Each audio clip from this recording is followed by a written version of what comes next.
The story we're starting with tonight, because it brought down Hollywood heavyweights. It inspired worldwide protests, and most recently, it shook America's judicial system to its core. Now, 1 year after the first MeToo hashtag began trending on Twitter, we are seeing a revival of the movement in this very building. Last year, MEPs passed a resolution to combat sexual harassment in the EU, and advocates are still waiting for it to be implemented. And today, Parliament employees launched an anonymous blog meant to, quote, break the culture of silence. Take a listen. In December 2017, I started my internship in the European Parliament. In the first days of my new appointment, I got into the elevator and inside was a man I did not know. He looked at me up and down and then proceeded to tell me that there weren't many beautiful women in the European Parliament and that since I was new, I should take the opportunity to taste his pancakes. He then told me that the pancakes should be eaten in the morning and that I should absolutely taste them in his place. I received an email once at 2 in the morning from a political advisor working at the European Parliament, known for his passion for lustful photography. The email, sent from his work email to mine, included a series of pictures taken of me at work without my consent or knowledge. The subject of the email: I have more pictures of you. I was a young male trainee at the European Parliament, fresh out of my postgrad studies and excited to get involved in politics for change. During a group off-site, I was too lenient with the open bar and ended up more under the influence than I usually allow. A friendly man followed me all night, and his bravado grew as the hours passed. Drunk and vaguely uncomfortable, I decided to go to my room and sleep. He followed me and begged me to be allowed to take the extra bed. Having no more fight left within me, I allowed him to take the extra bed in my large room, and I went to sleep in my own bed. The feeling of someone touching me woke me up. I continued to push his hands away from my body and repeatedly told him to stop. At one point he finally did, reluctantly. I was sent on an official mission and decided to share my Airbnb with a colleague. One night I was in bed when I heard a knock on the door. My colleague walked in just his underpants. I got angry and insisted he leave. Instead, he barged and got into my bed. I was so scared that I curled up in a little ball and begged him to leave me alone. But rather than respect my wishes, he chose to assault me. I filed a complaint with the competent authority on the 3rd of October 2017. I am still waiting for their answer. Well, these are very powerful stories. Jeanne, of course, I will start with you. Today, we have 5 stories on the blog. You told me there are 8 that you have currently. How pervasive is this problem in the European Parliament? So I think those testimonies show 2 things, mainly. That sexual harassment is still happening today, even though the members of the European Parliament have adopted last October a strong resolution with the chapter dedicated to the European Parliament. It's still happening today. And what the other thing those testimonies show is that sexual harassment happened to men and to women at the same time. Even though the statistics show that 90% of the cases are the victims are women, it's also happened to men. And since this morning we receive, so the blog is public from this morning, and since this morning we received 8 new testimonies. On those testimonies, 4 are about men being victims. And we know, and I'm making a strong statement here, sexual harassment has no age. Sexual harassment has no frontiers neither. Sexual harassment is not making a joke or trying to seduce someone. Sexual harassment is illegal. And we, as a movement of workers, we wanted to create a safe space for workers. And this blog is about that, sharing your testimony. Because when you share your testimony, it's the first step of getting better. Or recovering, but not getting used to this kind of behavior. Yeah, that also ended with one of the people who shared their stories with you still waiting for an answer to her complaint. So how would launching a blog like this or telling these stories, making it public, push the cause forward and get some action done? We want to raise awareness on the culture of silence and impunity. And what we see, of course, the main focus will be about the testimonies because they are strong and powerful. But on our blog, there is also all the resources for people in order to get help. Because we know that the most essential thing is to no one to be alone in this experience. So in this blog, you will also have all the contact, internal contact or external contact of association dealing with sexual violences. Or also how to formally lodge a complaint, because we also know this is really hard, qualifying sexual harassment. Yeah. And defining in your daily life what is sexual harassment is a big challenge, getting the evidence as well. Yeah, so Nina, what do you think is the biggest hindrance, I think, to getting some action on sexual harassment? I think implementation. Yeah, absolutely clear that there have to be consequences for this kind of behavior. This is intrinsically about power structures, so it affects any age, any gender, multiple industries. So just as we see it in politics, we saw it in Hollywood, unsurprisingly, we even saw it in the world of international development aid. So it cannot be that known perpetrators, for example, there was a report that came out recently by the British government looking at the charity sector, where known sexual harassers were quietly moved on to another job because, it was too much of a scandal to be associated with this kind of thing. So there have to be clear consequences. And I think what is also very important for this debate is to distinguish what falls under the whole Me Too sexual harassment big frame, if you will, because an inappropriate comment, whilst obviously not appropriate, is not the same thing as violent assault. And I think there needs to be a terminology to deal with each of these offences appropriately. Right.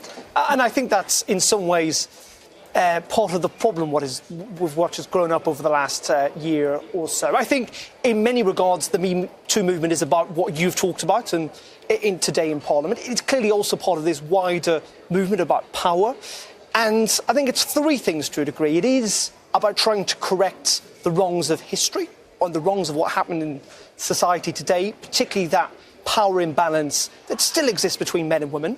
Hence why men like myself feel, uncomfortable talking about it, but that is it. I think second of all, the Me Too movement to date has been about giving victims or survivors the chance to tell their story. And actually what has been interesting over the last year or so, and what this blog is trying to do, is to give people who have not had a voice in the past that voice. But third of all, this is about us as a society trying to have a conversation about what we think is right and wrong, what is appropriate and not appropriate, and that extends obviously to things that are illegal and definitely wrong, to things where it's a bit grey area. Right. And I think in that part, one of the problems of the Me Too movement globally, not talking just about the European Parliament here, is that to a large degree men have been shut out of that discussion. And I think that's been to the detriment, because ultimately not only are men sometimes the victims of inappropriate behaviour, but ultimately they have to be part of the solution, and they have to be part of the conversation. I think to date there's been an attempt by some to essentially shut men out, and I don't think that's helpful, because ultimately this is it's a big societal shift that has to happen, but it has to happen with everyone. Absolutely. So men being part of the conversation, a point being made. And there are other opinions, obviously, in this debate, because support for the Me Too movement hasn't always been homogenous. One of the most well-known examples of this is a backlash to the movement. It was in an open letter to Le Monde earlier this year. It was penned by the actress Catherine Deneuve and a group of 100 prominent French women. It said, "What we are once again witnessing here is the Puritanism in the name of a so-called greater good, claiming to promote the liberation and protection of women, only to enslave them to a status of eternal victim and reduce them to defenseless praise of male chauvinist demons." All right, I'd like to put it, maybe Nina first. Do you see where she's coming from? No, I think that's a ridiculous statement, because I think whether you're too idealistic on either side of the argument doesn't make sense, and you have to land somewhere in the middle.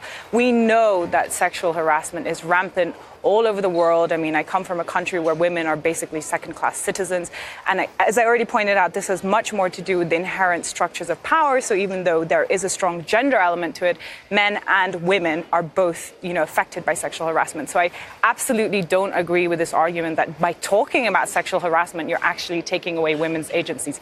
Absolutely not. This is not only about women, it's about men and women, it's about structures of power in society, and men have to be a part of this conversation just as women But you did make the distinction also on drawing the line between what's definitely illegal and assault and something that, it's inappropriate. Exactly, and I think the problem is that around this debate, too often you get ideologues on either side. So you have some people saying, whatever is sexual harassment is all the same, and they tar it with the same brush. So you have to be able to determine what the nuances in that argument are. And on the other side, to claim that this is all nonsense and you're taking away women's agency by talking about this and this is a chauvinist experiment is also nonsense in my view. And Jeanne, I was reading some analysis on what the debate within feminist groups, so feminism, some who would say, well, if you're being assaulted, then call the guy out for it. Don't be quiet.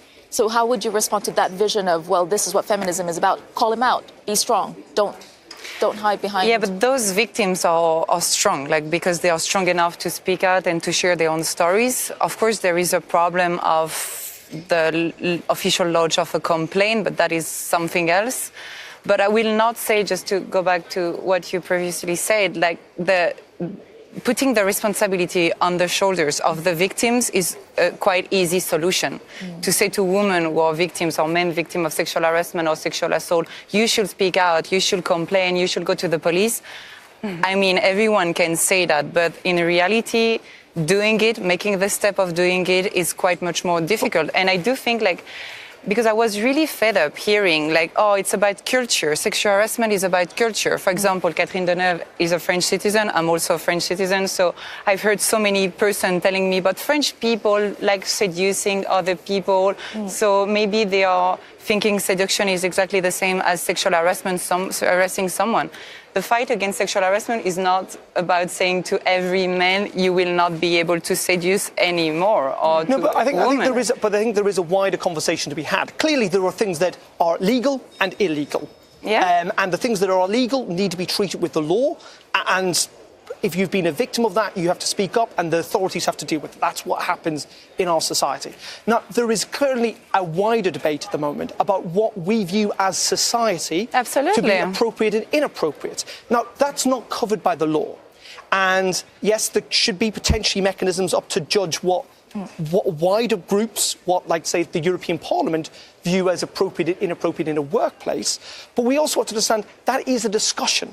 There is no what's appropriate to you, Tessa, or to me. It's different, and that is why this conversation is so difficult. But it has to be, as I say, a conversation we all have. And this idea that because potentially someone views what has happened to them as inappropriate doesn't necessarily mean it is inappropriate. And that's the really difficult thing. And I think we have seen examples recently where, because this is not as innocent until proven guilty, we have seen people who've been accused of things that certain people have viewed as inappropriate. They've been damned for it, but we've not had that discussion about, at a wider societal level, about what they've actually done is inappropriate, and yet their lives also then lie in tatters.